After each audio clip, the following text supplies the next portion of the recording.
বলতে চাই যে উন্নয়নের যে টাকা বাজেটের জন্য বরাদ্দ রাখা হয়েছে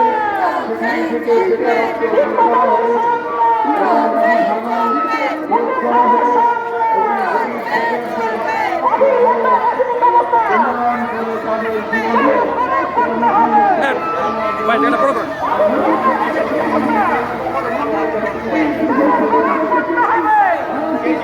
বলবি